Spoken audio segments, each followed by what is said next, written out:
America's Evil Genius, Travis Cook, back with you for the second half of the Power Hour right here on TFRLive.com, Truth Frequency Radio, and the iHeartRadio app. And once again, a Happy New Year to one and all, wherever you may be. And this evening, we are in the middle of our New Year's message for 2022. First half of the program, I kind of recapped a little bit about what happened in 2021 after last year's New Year's message. I talked about how last year we had discussed that the fight of last year was going to be normal Americans versus the professional class. And we asked you a question last year during our New Year's message of, do the American people need to be governed? Do we as individuals need to be managed? Or are we far better off being left to our own devices? And for the balance of the first half of the show tonight, I discussed in various ways how that played out over the last year, how the professional class did very much micromanage us. The government did very much try to micromanage us. And we discussed the results of that in a lot of different ways, but the most poignant or the most obvious is what we saw at the very end of the year. After 12 months or more of the government pounding it into our head how deadly and destructive the coronavirus was and how they flipped out at the Omicron variant spreading and how they tried to make us believe we need to double mask up and get vaccines and boosters and all of this. And then at the end of the year, we see sports leagues canceling games because their vaccinated players have outbreaks of the Omicron virus, and those players were asymptomatic and by and large felt okay, and in a realistic sense could have played if we wouldn't have been so spooked about this whole thing. And then after it all, Biden actually comes out and says and makes the statement that there is no federal solution to COVID. It kind of put everything into perspective now, didn't it? For 2 years, we have seen the institutional class attempt to manage our lives to an extent that most of us have never experienced before, unless you're old enough to have lived through the New Deal. And now there is a tacit admission that there is no federal solution, which leads to the obvious question, why in the hell did we do all of this? Why did you try to do all of this? It didn't work. You should have known it wouldn't work.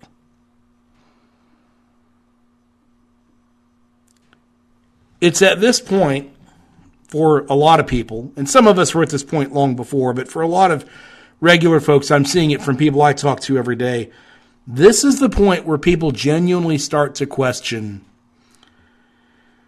the legitimacy of a federal government as a concept. And I'm not just talking about the legitimacy of the Biden administration. No, that's not legitimate. There was a stolen election. We all understand that. But I'm talking about something far deeper.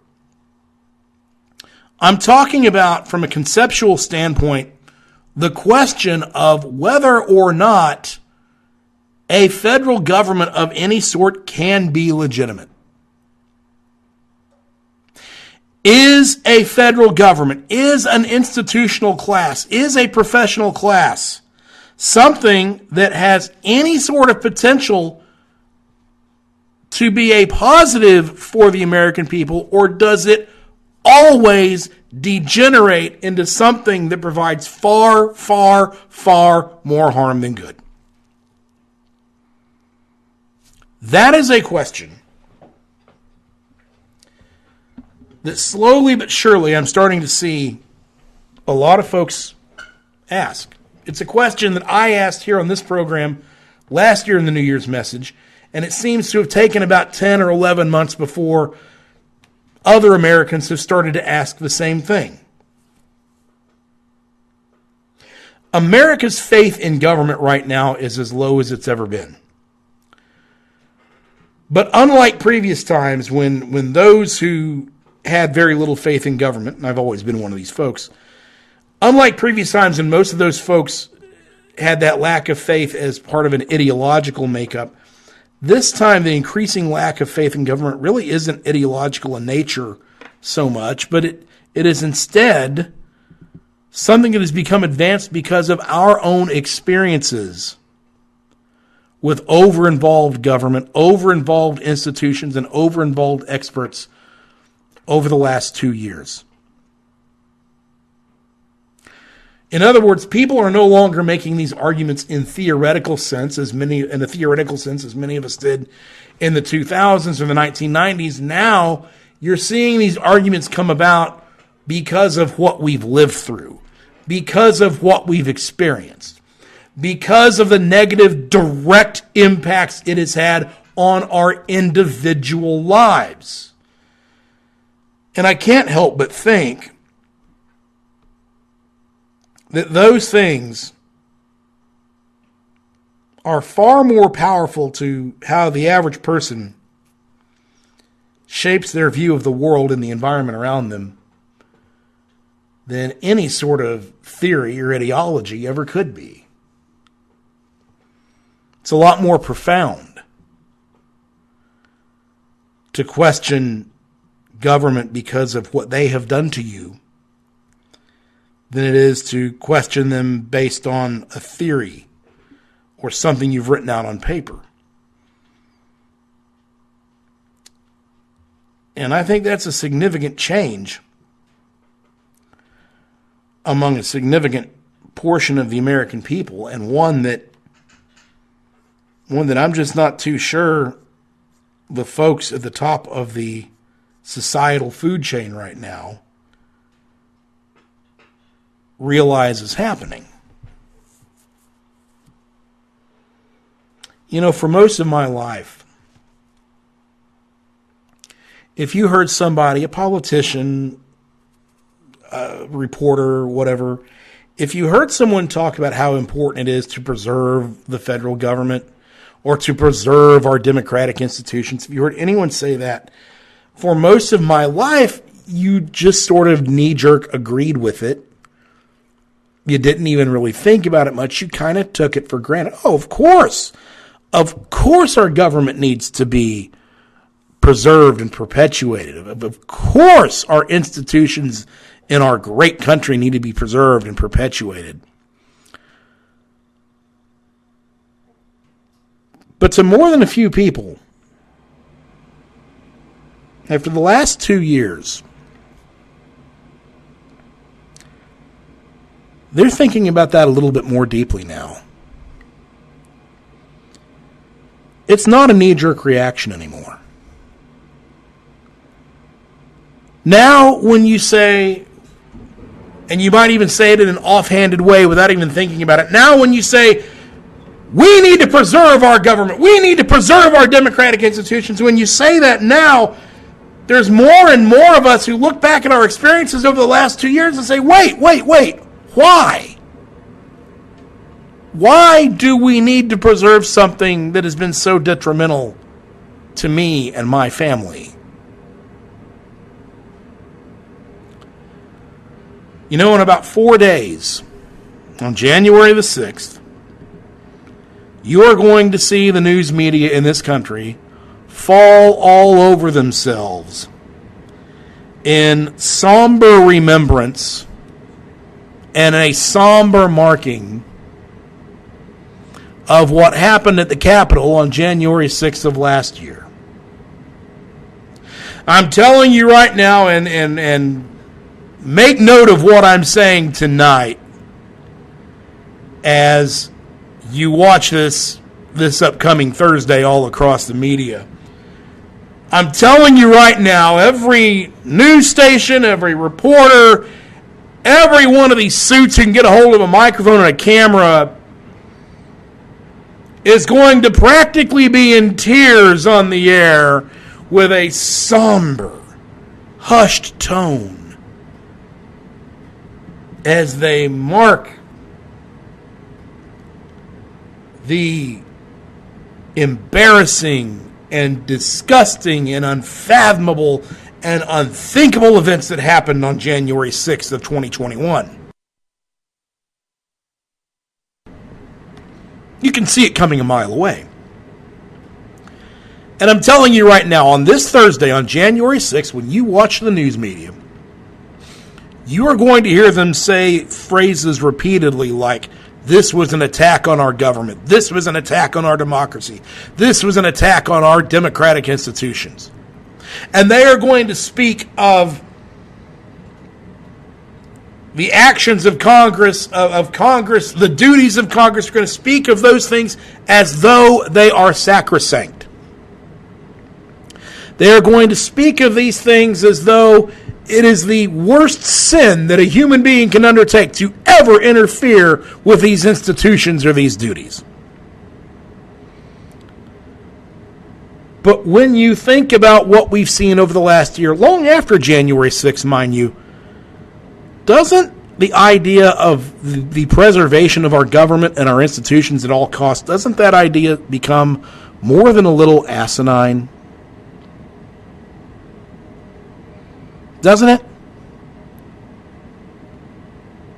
It's awfully hard for me to share the disgust and the sorrow that our journalists and our professional class have about the events of last January the 6th when I see everything that has happened in this country that has been done by the federal government after January 6th.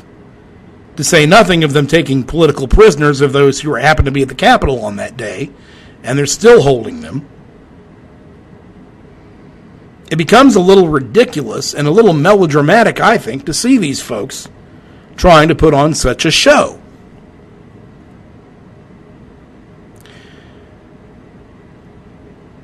To use an old cliche, after 2021, the American people are starting to realize that the emperor has no clothes. And when I say the emperor, I'm not just talking about geriatric Joe Biden, although the thought of him being stark naked is going to make me lose my lunch here. But when I say the emperor, I'm talking about the institution of government. I'm talking about the institutions of our large-scale entities like the CDC and so many others, and journalists and pop culture and Hollywood and the academics. That's the emperor I'm talking about. And people are starting to realize that indeed they have no clothes. That they've always portrayed themselves as such a vital and important part of our lives. But when we've seen them for 2 years take the reins of control in this country and implement to us and manage to us what we must do and how we must live, and we look at it and we say, wait, it didn't work. You solved nothing. You made everything worse. Then it becomes more than a little ridiculous when you start talking about preserving these God-forsaken institutions. So my 2022 New Year's message to you, in effect, is this. For most of our lives, we all, and I include myself in this criticism, for most of our lives, we all have looked at how to make change through the parameters of the institutions and the government that we have. And my message to you in 2022 is that maybe we start to look at that a different way. Not that we abandon making change through these institutions where we can, but instead, adding to that the idea that the changes we need to make are so vital that if we can make them through those institutions, that's great. But if we can't end up making it through those governments and institutions, that we aren't afraid to find another way to do it. That we aren't afraid to go outside the box. It is time for us to focus at long last on the sort of country we need to have, and stop thinking within the parameters of what sort of country would be allowed to exist by the establishment, government, and institutions. Let me give you some examples. One of the most important issues we face, and you could make a very good case that it is the most important issue, is abortion. Abortion is wrong. I don't think I need to explain that to this audience.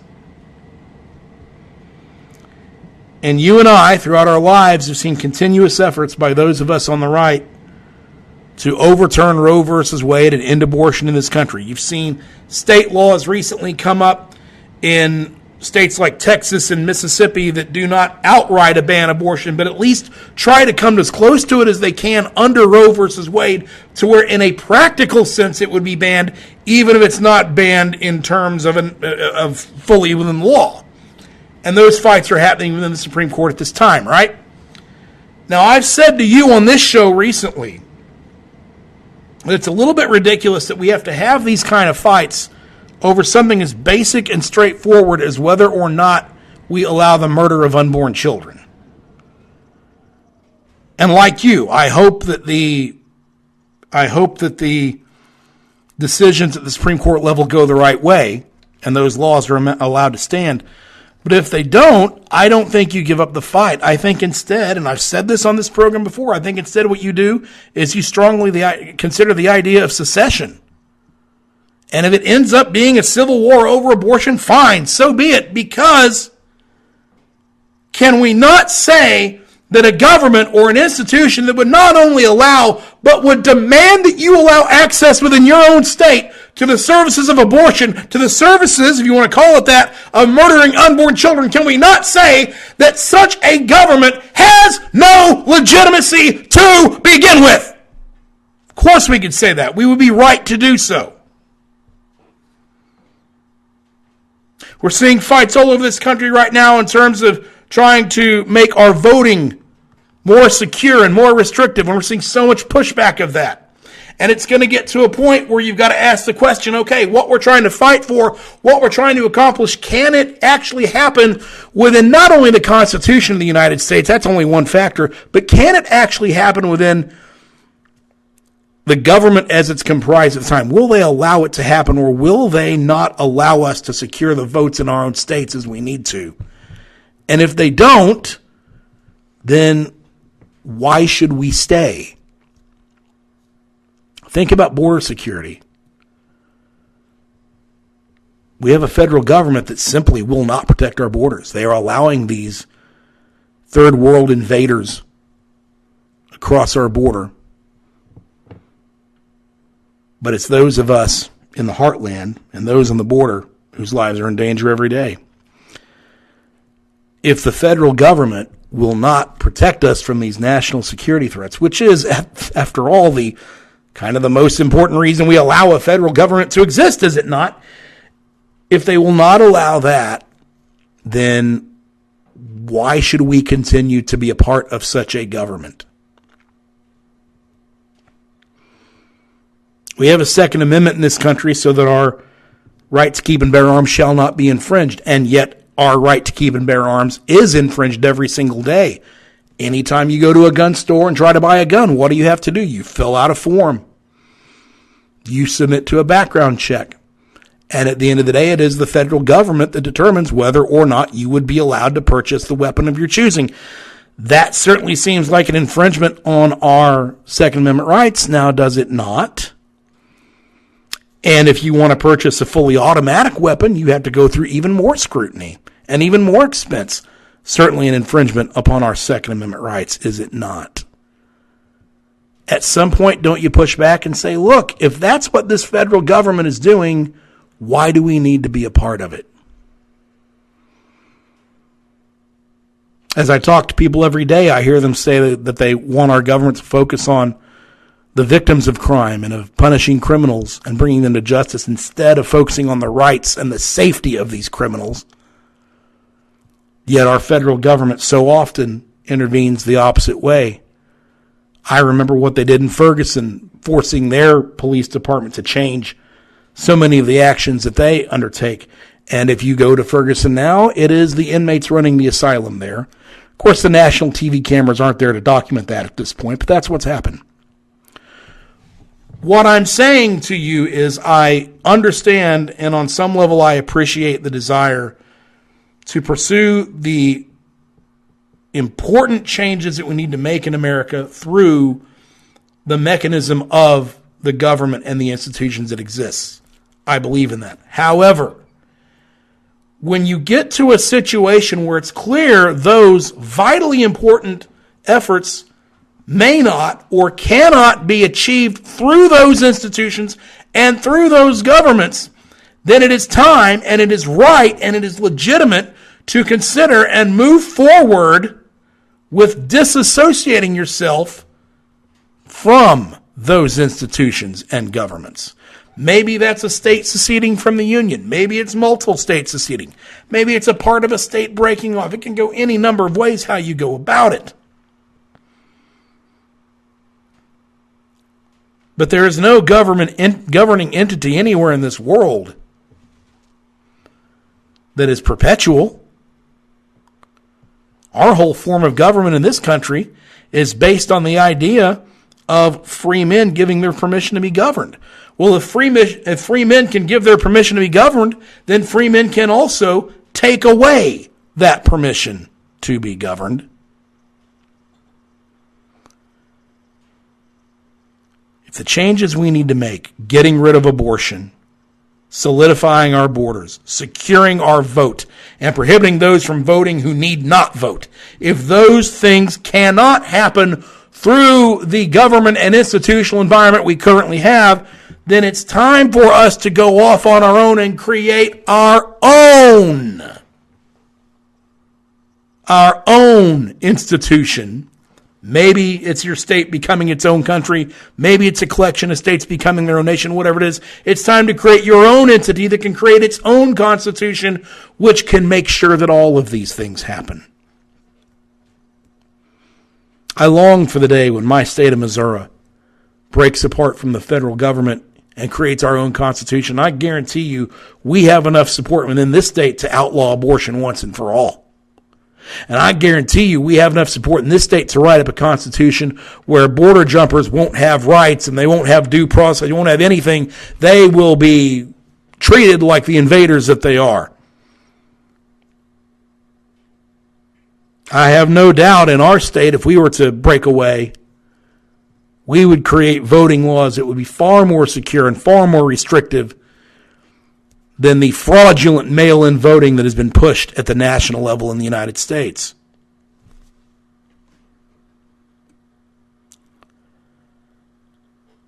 So as I wrap all of this up,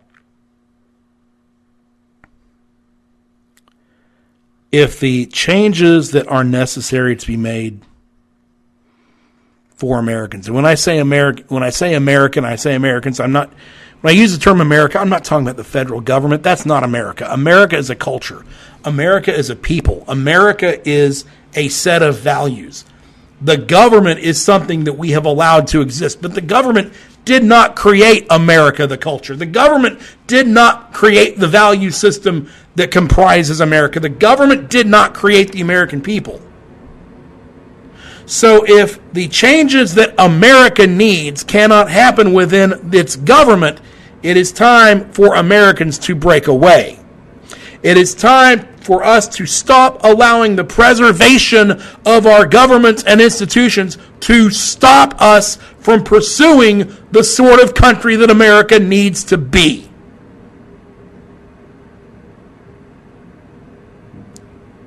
We can have a country in which there is no abortion. We can have a country in which voting is secure and restricted. We can have a country with solid border security. We can have a country with absolute firearm rights. We can have all of these things, but it just may not end up being within the federal government of the United States of America. Maybe it's our own country. And if so, so be it. We should embrace that. We should embrace thinking outside the institutional box. And that is my message to you for 2022. When you start to think of what we need to do as a nation, when you start to think of how we can improve the lives of you and your family and your community, start thinking of it outside the institutional box. That maybe the answer is not in preserving these governments and institutions that have destroyed so much of your life already, but instead maybe that is based in forming your own. Remember that question I posed to you that I referenced earlier tonight, the question I posed to you in 2021's New Year's message. I ask you the question, do the American people need to be governed? Do the American people as individuals need to be managed? Or are we far better off left to our own devices? Well, I would go so far as to say that what we've seen in 2021 has taken that question and turned it into a statement. Instead of phrasing that question to you with a question mark on the end of it, I would instead put an exclamation point on the end of that statement, and I would phrase it as, the American people do not need to be governed. The American people as individuals do not need to be managed. And we are far better off left to our own devices! Exclamation point! Because by God, the last 12 months have proven it.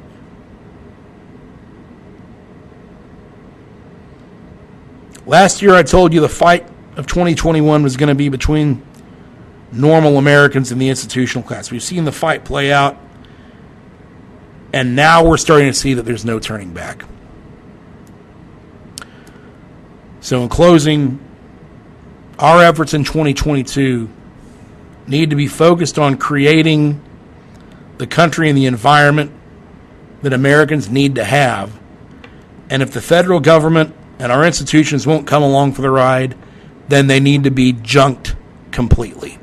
Thank you once again. This is Travis Cook, America's Evil Genius. God bless you all. We'll see you next Sunday.